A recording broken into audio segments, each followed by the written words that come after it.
A very good morning, students. Today we'll be learning about settlements. After food, settlement is the most important need of human being. They construct houses and develop settlements to protect themselves against the vagaries of weather and to enjoy social life. In fact, settlement is man's most important step towards adapting himself to his or her physical and cultural environment. Settlement is man's first step towards adapting himself to his environment. A settlement essentially consists of houses and roads. The problem of rural and urban settlements has increasingly been probed by anthropologists, sociologists, ethnographers, economists, and geographers. They, however, examine this issue with different objectives and methodologies.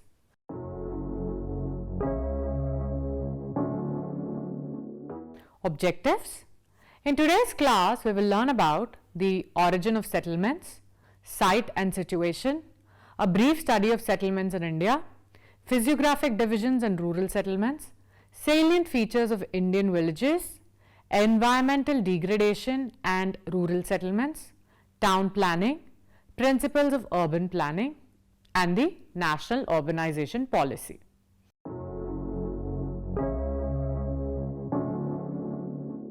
Well, let's begin with the first column, the origin of settlements. The precise reasons for the formation of settlements are not known. The events are shrouded in mystery as they occurred before recorded history. There are only reasonable conjectures on where and why permanent settlements began. Domestication of plants and establishment of settlements, the human beings were nomads, wandering in tribes across the landscape in search of food and water. Food was obtained through the gathering of wild berries and roots or the killing of wild animals. The historians and cultural anthropologists have given several explanations for the development of human settlements. The main reasons for the establishments have been religious, cultural, military, political, and economic. Most anthropologists believe that humans first appeared in the Great Rift Valley of East Africa thousands of years ago. From there, they spread to the Middle East, Asia, Europe, America, and Oceania. Neolithic revolution or the agricultural revolution occurred in Mesopotamia. People went from hunter-gatherers and nomads to domesticators. The population grew relatively quickly. The emergence of urban population occurred also in some areas. Agriculture became especially successful largely in the river valleys of Nile, Ganges, and Yangtze and Kiang. These areas had fertile soil from annual flooding, which led to abundant harvest. First cities arose in these areas, and people were able to grow surplus food to feed a non-farming urban population, thereby leading to specialization among the population.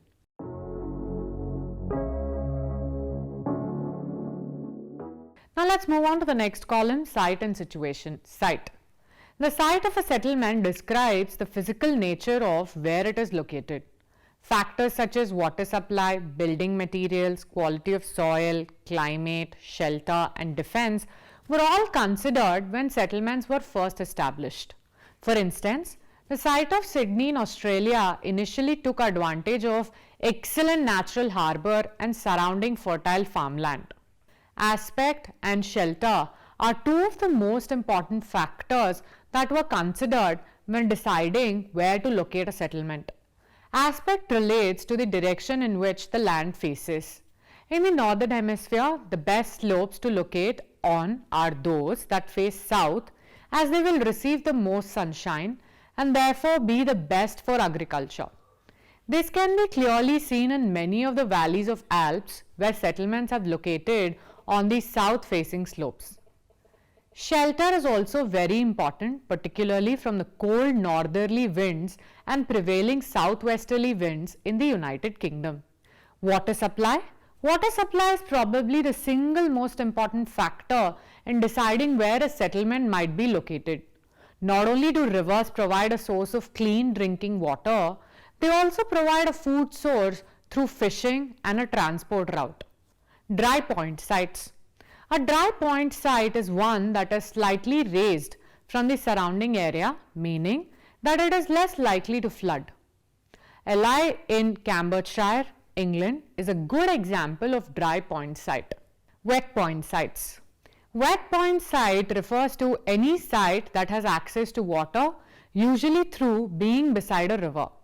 Towns would either grow up along the river or clustered near the point at which. Examples of wet point sites include the towns and villages of the Welsh valleys, which tend to extend along the flat valley floor rather than up the steep valley sides. Springline settlements in the north and the south downs of England are good examples of wet point sites. Defense. In medieval times, defense was one of the most important factors influencing the site of a settlement. The relief of the land often proved to be the best form of defense. Edinburgh Castle sits on the top of a glacial crag in an almost perfect position to defend itself with very little chance for the attackers. In Italy, there are many walled hilltop villages, whilst the Maoris in New Zealand build their settlements on the top of steep hills to prevent being attacked. In India, Ichhapur Defence Estate is a census town in Barakpur, West Bengal.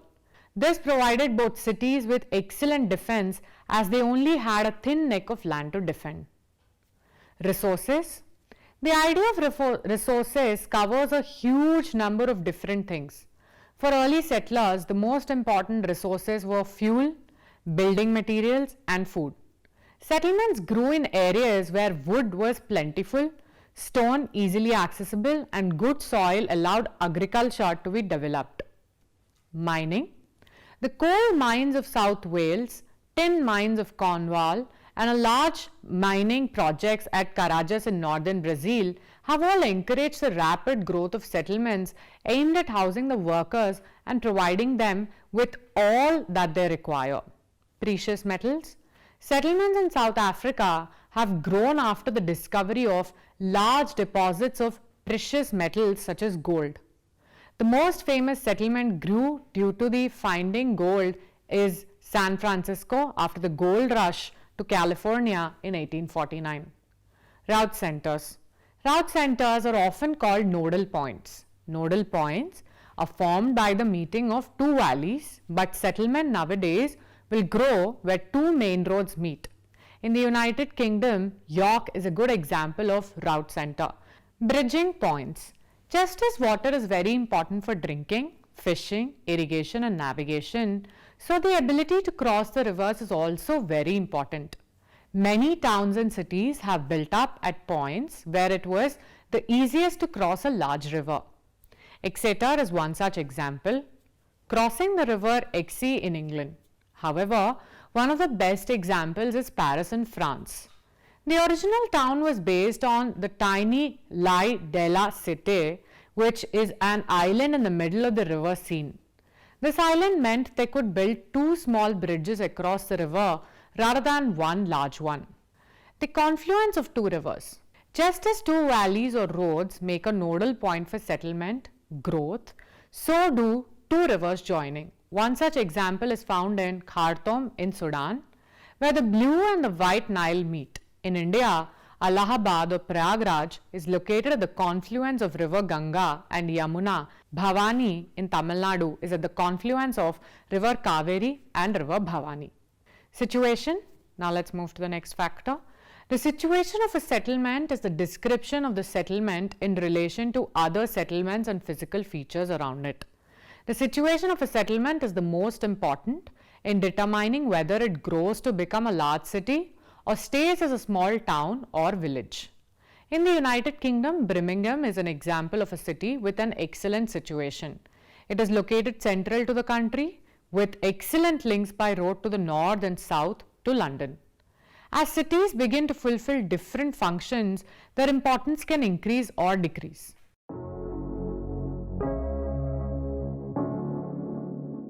Now let's dwell into the next topic, a brief study of settlements in India. Settlement can be defined as any form of human habitation which ranges from a single dwelling to a large city. Settlements can be broadly divided into two types, rural and urban. The basic difference between the rural and urban is on the basis of function. In India, rural settlements are broadly grouped under 4 categories. These are compact, semi-compact, hamleted and dispersed. Compact settlements have closely built up area and dwellings are concentrated in one central site. Maximum settlements of our country come under this category, and geographically it spreads almost every part of the country. There are as much as 11 patterns are found within the compact settlement. Semi-compact settlements are characterized by small but compact nuclei around which hamlets are dispersed. Such settlements are found in tribal areas of Chota Nagpur region and Nagaland in the northeastern states of India. Hamleted settlements are those settlements where central or main settlements is either absent or has less confluence on the other units, whereas dispersed settlement is a unit of small size which may consist of a single house to a small group of houses. As far as building materials are concerned, these can be grouped under 2 categories: building material used for walls and building material used for roofs. Building materials used for walls are mainly mud, stone, brick, timber and wattle, whereas building materials used for roofs are thatch, mud, tiles, tine, stone slab, wood, brick, etc. The places which satisfy the conditions mentioned in the category are known as the statutory towns. The towns which satisfy conditions mentioned in the B category are known as the census towns.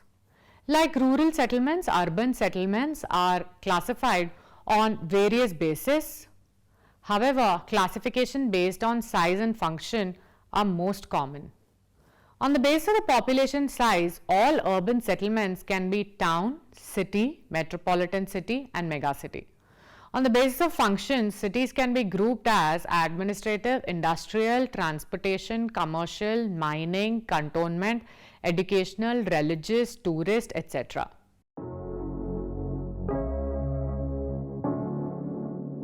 Now let's move on to the physiographic divisions in Indian rural settlements.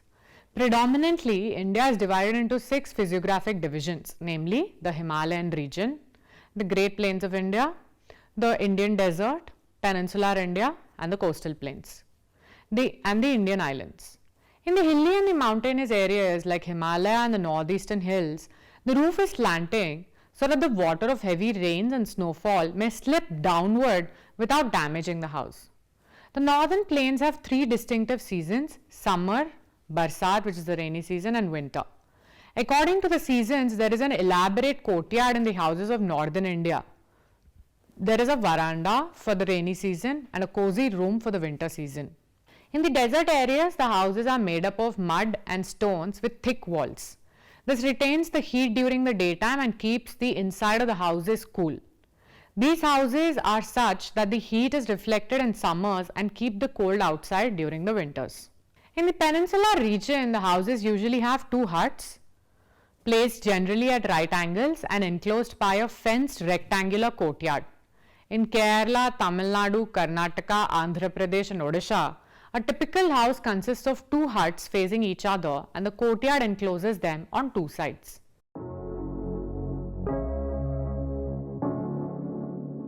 Now let's move on to the salient features of Indian villages. The features of Indian villages are: the domestication of plants and animals in India is more than 7,000 years old and same is the history of Indian villages.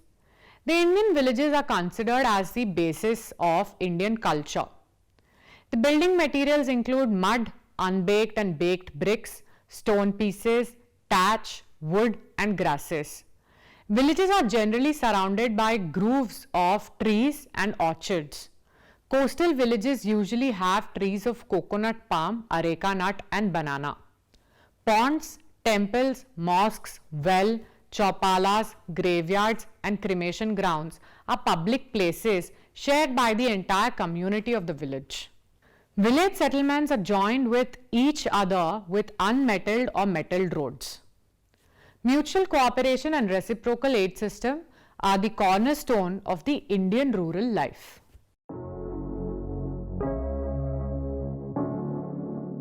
Now let's move on to the next topic: environmental degradation and rural settlements. It is often believed that rural settlements cause very little environmental degradation. The rapid growth of population and scarcity of infrastructural and social amenities have degraded the rural environment substantially.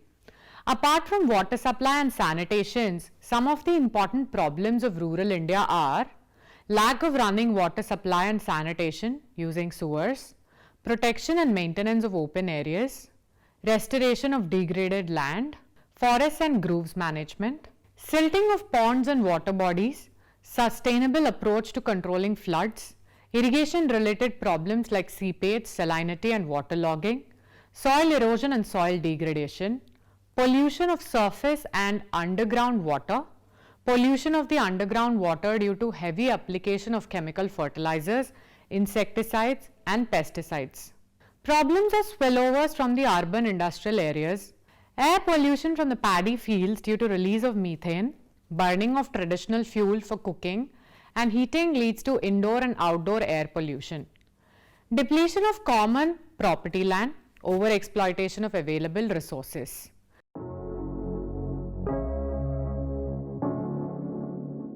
Town planning in India.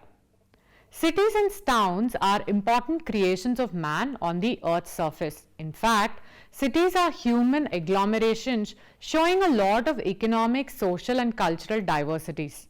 Unfortunately, each one of the Indian cities is characterized by numerous problems.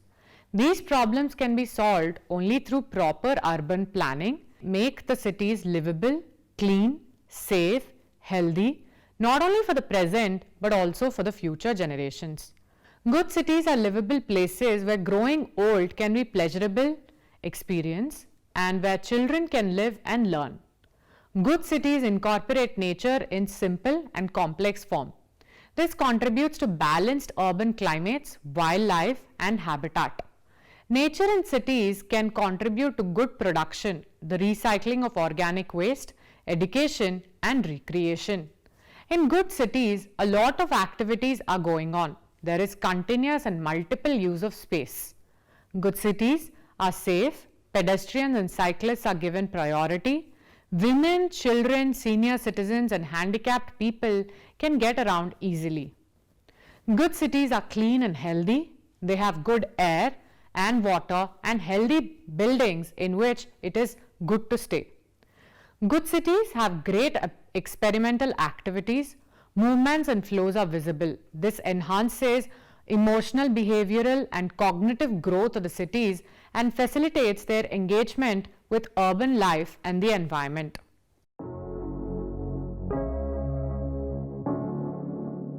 Principles of urban planning. Some of the broad principles of urban planning have been described below. Urban decentralization. Under this principle, decentralization of industries and residential areas is encouraged through the development of new suburban towns to bring down overcrowding in large metropolitan cities. Garden suburbs and garden cities. The development of gardens and garden belts are imperative to provide the cities a clean and healthy environment. New towns. This principle suggests the formation of new planned towns outside the municipal limits of the city. Such towns should be equipped with all urban facilities as to attract industrial and business houses. Expanded towns.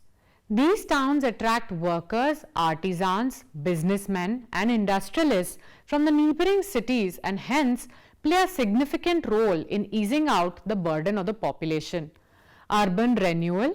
This is an important concept of urban planning. It helps in planning and improvement of the land use pattern in the old cities through the development of master plan for 10 or 20 years. Slum clearance. Under this principle, two-pronged strategies are being adopted to improve the conditions of urban slums. These slums are removed and slum dwellers are provided alternative residential accommodation in new planned colonies free of cost or at highly concessional rates. Whenever such slum clearance is not possible, basic civic amenities like drinking water, electricity, garbage disposal, sewerage, roads, etc. are provided to improve the environmental conditions of the slums. Rehabilitation versus redevelopment. This principle is applied for improving the housing conditions in the old cities. It may involve improvement in old buildings or construction of new ones at their place after demolition. Traffic segregation. This principle is applied to remove the transport bottlenecks and to improve urban traffic. City centre development. Under this principle, attention is focused on the improvement of CBD. Planning for future cities. This principle focuses attention on new towns and cities, keeping in mind the future needs of the city region. This may be done through development of satellite towns, linear cities, dispersed cities, or radial cities.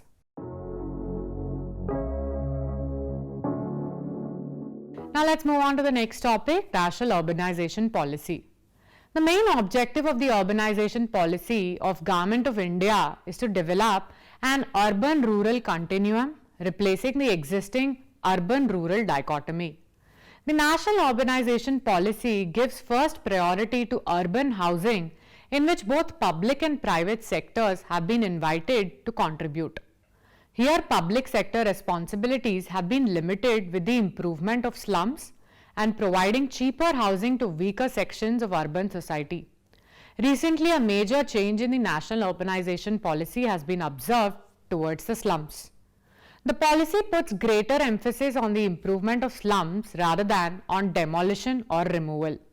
For this purpose, slum beautification programs have been launched in several cities to provide the basic civic amenities to slum dwellers.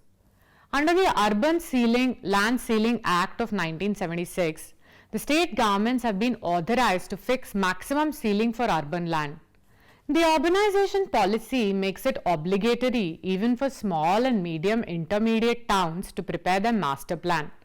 The management of the towns and cities has been given to the respective state governments. There is a plan to divide the country into urban regions so as to provide greater opportunity for solution of local and regional urban problems. Provisions have also been made for research and policy formulation on urbanization and urban development. The main objectives can be seen as balanced urban growth, growth of urban centers, dispersed location of towns, provision of qualitative infrastructure and civic amenities, development of small and medium towns, development of suburbs and rural urban fringe, improvement of slums rather than their demolition or removal, land ceiling and restriction on building plot size, coordination and civil amenities, provision of cheap and suitable mass housing, policy to check air, water and noise pollution, preparation of a master plan for all categories of towns and cities. At present, despite the national urbanization policy, Indian cities are growing and not developing. How India manages its urbanization in the coming decades will determine its future.